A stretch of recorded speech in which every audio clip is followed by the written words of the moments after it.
Vézelay. Vézelay est une commune française située dans le département de l'Yonne, en région Bourgogne-Franche-Comté, chef-lieu de canton de l'arrondissement d'Avallon, dont elle est distante de 15 km. Renommée en raison de la basilique Sainte-Marie-Madeleine et de la colline classée au patrimoine mondial de l'humanité, elle est le point de départ de l'une des principales voies de pèlerinage de Saint-Jacques-de-Compostelle, la Via Lemmo-Vicensis. La ville est située sur une haute colline. Celle-ci a valu à Vézelay d'être renommée Vézelay-la-Montagne en 1793 pendant la Révolution. La raison en est simple. Seul le côté ouest est facilement accessible, les versants sud, nord et est étant plus abrupts. La rue principale suit la ligne de crête de cette colline et permet de rejoindre l'église abbatiale située sur le point culminant. Vézelay domine la vallée de la Cure, qui a longtemps été la voie de navigation principale de la région et la frontière entre le Nivernais et la Bourgogne-Franche-Comté. Cette ville eut une histoire très riche mais aussi mouvementée grâce à Sainte-Marie-Madeleine. Élu en 1037, l'abbé Geoffroy réforme l'abbaye et convainc ses contemporains que l'abbaye possède les restes de Marie-Madeleine, ce qui attira pèlerinage, offrandes et donations. Entre les années 1050 et 1250, Vézelay fut le plus grand sanctuaire magdalénien d'Europe occidentale.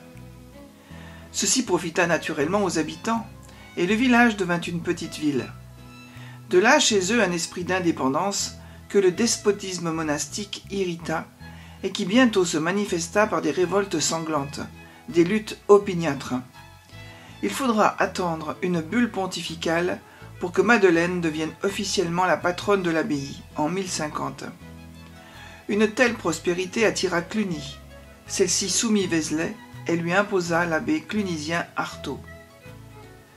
En 1096, Urbain II prêche la première croisade. La construction de l'abbatiale est décidée. Elle est consacrée en 1104. L'impôt établi pour réaliser cette entreprise avait exaspéré les habitants qui se révoltèrent. L'abbé Artaud fut assassiné en 1106. Après bien des vicissitudes, des révoltes, des conflits seigneuriaux et un incendie de 1120, le narthex, ou église des pèlerins pénitents, fut construit.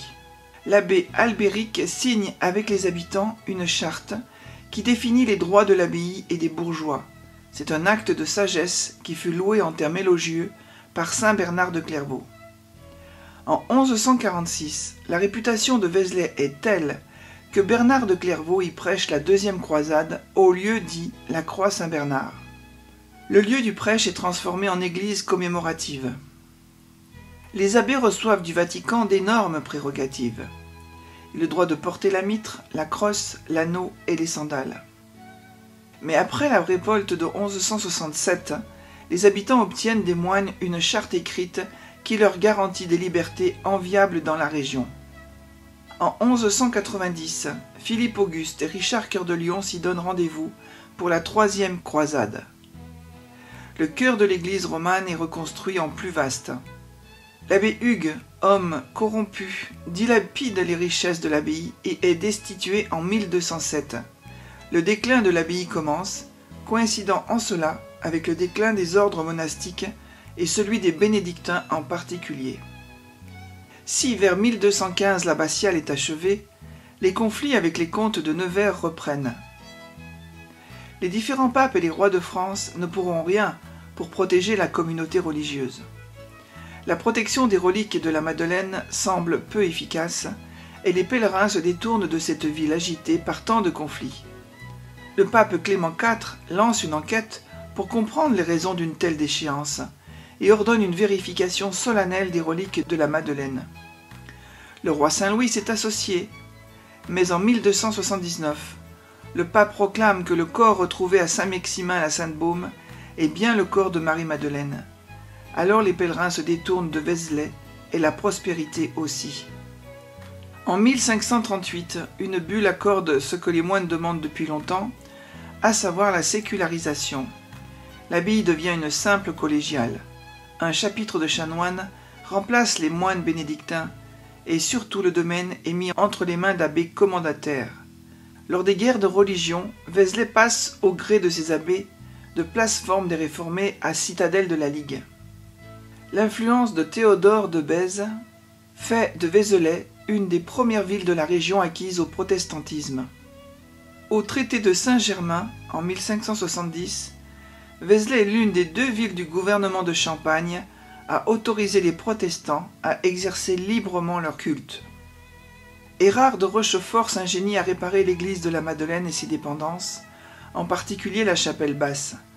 Mais les calamités s'abattent sur la région avec la nomination de Louis Fouquet, frère du surintendant. Ce sont des procès interminables, l'abandon du privilège d'échapper à la juridiction de l'ordinaire, et enfin les persécutions des protestants. En 1696, Vauban rédige la description géographique de l'élection de Vézelay. Ce document précise que Vézelay est un pays rude, sec et pierreux qui ne rapporte que du vin très médiocre et peu de blé. À la veille de la Révolution, Vézelay a perdu ses privilèges municipaux, voit sa population diminuer et n'est plus qu'un petit bourg. Le 6 septembre 1790, les membres du directoire d'Avallon signifièrent aux chanoines que désormais l'abbaye de la Madeleine avait cessé d'exister. En août 1834, Prosper Mérimée découvre l'église abbatiale de Vézelay. Immédiatement, il alerte le ministre de l'Intérieur sur l'état du monument. Il écrit « Il me reste à parler des dégradations épouvantables qu'a subies cette magnifique église. Les murs sont déjetés, pourris par l'humidité. On a peine à comprendre que la voûte toute crevassée subsiste encore. Lorsque je dessinais dans l'église, j'entendais à chaque instant des petites pierres se détacher et tomber autour de moi. Enfin, il n'est aucune partie de ce monument qui n'ait besoin de réparation. Si l'on tarde encore à donner des secours à la Madeleine, il faudra bientôt prendre le parti de l'abattre pour éviter des accidents. » De 1840 à 1859, la très longue campagne de restauration de l'église abbatiale de Vézelay est dirigée par Eugène Viollet-le-Duc. Le renouveau de Vézelay. Les autorités ecclésiastiques et administratives locales décident de relancer le pèlerinage de la Sainte Madeleine. Le 22 juillet 1876, la fête de la Sainte Madeleine est rétablie par Monseigneur Bernadou, archevêque de Sens. En 1919, Monseigneur Chenelon nomme le chanoine Marie-Augustin d'Épinay comme curé doyen qui va lancer une véritable politique culturelle pour faire connaître Vézelay pendant 25 ans. En 1920, l'ancienne église abbatiale, paroissiale depuis la Révolution, reçoit le titre de basilique du Vatican pour signaler son importance historique pour la chrétienté. En 1993, Vézelay voit le retour d'une communauté monastique catholique avec l'installation aux abords de la basilique des fraternités monastiques de Jérusalem. Prière du pèlerin de Compostelle. Pèlerin, partout s'en va mon message. Pas de paroles mais des pas et des sentiers silencieux. En conquérant, je m'élance à la même heure que le soleil sur le chemin de Saint-Jacques. Je me suis désinstallé le temps du chemin, mon sac est presque léger. Je prends la route, je vous emmène. C'est avec mon cœur que je marche, et vous êtes dans mon cœur. Viendrez-vous marcher avec moi? Je m'appuie sur mon bâton. Mon vrai bâton, c'est le Dieu des pèlerins. Sur le Camino avec lui, je ne suis jamais seul. Au départ, en chantant le Salvé, j'ai reçu la bénédiction antique comme des milliers avant moi. Saint Jacques, apôtre des grands marcheurs, protège-moi, guide mes rencontres, que l'hospitalité découverte sur ton chemin me donne le goût de l'accueil, autant que le goût d'une belle aventure. Quand je n'en pourrai plus et que mes pas seront chancelants, je penserai à toi, Saint Jacques, témoin de la lumière du Christ, qui marcha, sans jamais te retourner, vers la Jérusalem céleste. Je marche du soir au matin, je suis sorti de ma coquille, j'ai parcouru la terre. Désormais, je sors ma coquille. Elle est la preuve que je suis devenu un vrai pèlerin de Saint Jacques. Saint Jacques, apôtre, donne-moi de continuer le chemin. Amen. Prière à Sainte Marie-Madeleine, libératrice des prisonniers. Sainte Marie-Madeleine, tu as été libérée de 7 démons par Jésus. Prie pour nous le Seigneur Jésus. Que nous soyons délivrés de ce qui nous enchaîne loin de lui, qui est la source de l'amour et du pardon. Sainte Marie-Madeleine, tu as choisi la meilleure part en écoutant la parole de Dieu. Prie pour nous le Seigneur Jésus, que sa parole nous rende libres à l'égard du mensonge et des ténèbres. Sainte Marie-Madeleine, tu as été choisie pour être le premier témoin de Jésus-Christ, délivré des liens de la mort. Prie pour nous le Seigneur Jésus, que nous puissions vivre en plénitude dans la communion du Père, du Fils et de l'Esprit Saint. Amen.